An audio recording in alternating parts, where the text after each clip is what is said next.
Hi friends, welcome to Shami's kitchen. എല്ലാവർക്കും സുഖമാണല്ലോ. ഇന്നത്തെ നമ്മുടെ സ്പെഷ്യൽ സൂപ്പർ ടേസ്റ്റി ആയിട്ട് നമുക്ക് തയ്യാറാക്കി എടുക്കാൻ പറ്റുന്ന നല്ലൊരു വെണ്ടയ്ക്ക ഫ്രൈഡ് റെസിപ്പിയാണ് കേട്ടോ. അപ്പോൾ ഈ വീഡിയോ ഇഷ്ടമായാൽ ഇതൊന്ന് ലൈക്ക് ചെയ്യാനും കൂടെ തന്നെ സബ്സ്ക്രൈബ് ചെയ്യാനും ആ തൊട്ടടുത്ത് കാണുന്ന ബെല്ലൈക്കൻ്റെ ഓൾ മറക്കാതെ കൂടെ ഒന്ന് പ്രസ് ചെയ്തേക്കണേ. എന്നാൽ ശരി, ഇതെങ്ങനെയാണ് തയ്യാറാക്കുന്നത് വേഗം ഒന്ന് കണ്ടു നോക്കാം. ആദ്യം നമുക്ക് വേണ്ടത് വെണ്ടയ്ക്കയാണ്. ഞാനിപ്പോൾ ഒരു 200 ഗ്രാം അളവിൽ വെണ്ടയ്ക്ക എടുത്തിട്ടുണ്ട്. എന്നിട്ട് ഇതുപോലെ ചെറിയ ചെറിയ പീസാക്കിയിട്ട് ഒന്ന് അരിഞ്ഞെടുത്തിട്ടുണ്ട്. ഇനി വേണ്ടത്, ഞാനിപ്പോൾ ഒരു കടായി അടുപ്പത്തേക്ക് വെച്ചിട്ടുണ്ട്. അതൊന്ന് ചൂടായി വരുമ്പോഴത്തേക്കും ഇതിലേക്ക് നമുക്ക് 1.5 ടേബിൾ സ്പൂൺ അളവിൽ വെളിച്ചെണ്ണ ചേർക്കാം.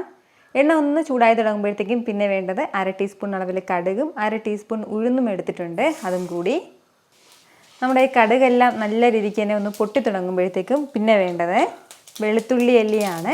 ഒരു 7-8 വെളുത്തുള്ളി അല്ലി എടുത്തിട്ടുണ്ട്. എന്നിട്ട് അതൊന്ന് ചതച്ചെടുത്തിരിക്കുകയാണ്. ആ തോടോട് കൂടിയിട്ട് തന്നെ നമുക്ക് വെളുത്തുള്ളി അല്ലി ചേർക്കാവുന്നതാണ്. കൂടെ തന്നെ ഒരു സവാള ഒന്ന് നീളത്തിൽ അരിഞ്ഞെടുത്തിട്ടുണ്ട്. അതും കൂടി അപ്പോൾ നമ്മുടെ സവാളയും വെളുത്തുള്ളി അല്ലിയും ചേർത്തിട്ട് ലൈറ്റായിട്ടൊന്ന് വഴറ്റി കൊടുക്കാം. ഒരു 30 സെക്കൻഡ് ഒന്ന് വഴറ്റിയെടുത്താൽ മതിയാവും. ചെറിയ രീതിക്ക് ഇതൊന്ന് വഴറ്റി കൊടുത്ത് നമ്മുടെ സവാള എല്ലാം ഒന്ന് ചൂടായി തുടങ്ങിക്കഴിഞ്ഞാൽ പിന്നെ ഇനി ഇതിലേക്ക് ചേർക്കേണ്ടത് നമ്മൾ അരിഞ്ഞ് മാറ്റി വെച്ചിരിക്കുന്ന വെണ്ടയ്ക്കയും കൂടിയാണ്. കൂടെ തന്നെ ഒരു ഉരുളക്കിഴങ്ങും കൂടി. ഉരുളക്കിഴങ്ങ് നല്ല ചെറിയ പീസാക്കിയിട്ടൊന്ന് അരിഞ്ഞിട്ട് വേണം ചേർക്കാനായിട്ട്. ഇനി നല്ല രീതിക്ക് നമുക്കൊന്ന് വഴറ്റി കൊടുക്കാം. നമ്മുടെ വെണ്ടയ്ക്കയുടെ സ്റ്റിക്നെസ് ഒക്കെ നന്നായിട്ട് മാറി കിട്ടണം. അതുപോലെ തന്നെ നമ്മുടെ ഉരുളക്കിഴങ്ങും പകുതിയോളം ഒന്ന് വെന്ത് കിട്ടണം. അതുപോലെ ഒന്ന് വഴറ്റിയെടുക്കണം. ഇതിപ്പോൾ നോൺ സ്റ്റിക്കിൻ്റെ കടായി ആയതിൻ്റെ പേരിൽ കുറച്ച് എണ്ണയാണ് ചേർത്തിട്ടുള്ളത്. അപ്പോൾ സാധാരണ ഇതിൻ്റെ കടായിയൊക്കെ ആണെന്നുണ്ടെങ്കിൽ കുറച്ചും കൂടി കൂടുതൽ എണ്ണ നമുക്ക് ഇതിലേക്ക് ആവശ്യമായിട്ട് വരും. കാരണം നമ്മളിതിലേക്ക് വെള്ളമൊന്നും ചേർക്കാതെയാണ് കേട്ടോ ഇത് തയ്യാറാക്കിയെടുക്കുന്നത്. നന്നായിട്ട് ഇതിനെ കൈയെടുക്കാതെ ഒന്ന് വഴറ്റി കൊടുക്കാം. ഏകദേശം ഒരു 5 മിനിറ്റോളം ഒന്ന് വഴറ്റി കൊടുക്കേണ്ടതായിട്ടുണ്ട്.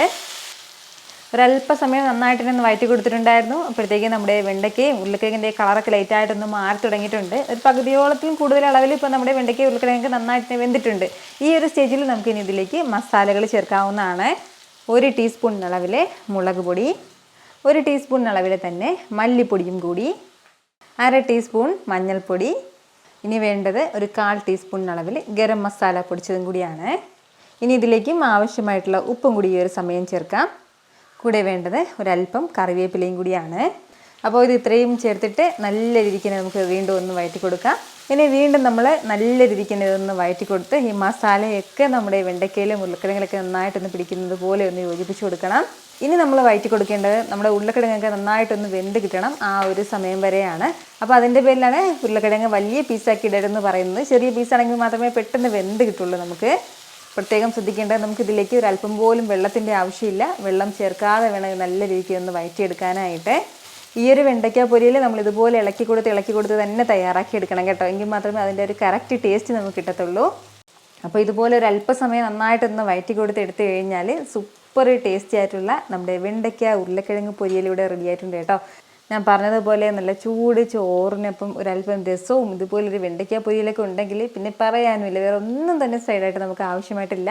ഉറപ്പായിട്ട് വെണ്ടയ്ക്ക വാങ്ങുന്ന സമയത്ത് ഇതുപോലെ ഒരു പൊരിയൽ നിങ്ങൾ വീട്ടിൽ തയ്യാറാക്കി നോക്കണം കേട്ടോ. എന്നിട്ട് നിങ്ങളുടെ ഫീഡ്ബാക്ക് എനിക്കൊന്ന് മറക്കാതെ അറിയിക്കുകയും വേണം. കാരണം നിങ്ങളുടെ ഫീഡ്ബാക്ക് കാണുമ്പോഴായിരിക്കും അത് മറ്റുള്ളവർക്കും തയ്യാറാക്കി നോക്കണം എന്നുള്ളൊരു പ്രചോദനം ഉണ്ടാകുന്നത്.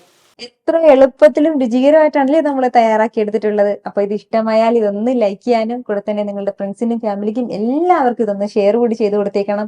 ഇതുപോലുള്ള റെസിപ്പിക്ക് വേണ്ടിയിട്ട് നമ്മുടെ ഷമീസ് കിച്ചൻ ചാനൽ ഫോളോ ചെയ്യാനും സബ്സ്ക്രൈബ് ചെയ്യാനൊന്നും ആരും മറക്കരുത്. വീണ്ടും നല്ലൊരു ഷാറ് വീഡിയോ ആയിട്ട് നാളെ കാണാം. അതുവരേക്കും എല്ലാവരും ഹാപ്പി ആയിട്ടിരിക്കുക, സന്തോഷമായിട്ടിരിക്കുക, എല്ലാവരും സേഫ് ആയിട്ടിരിക്കണം. Take care friends. ടാറ്റാ.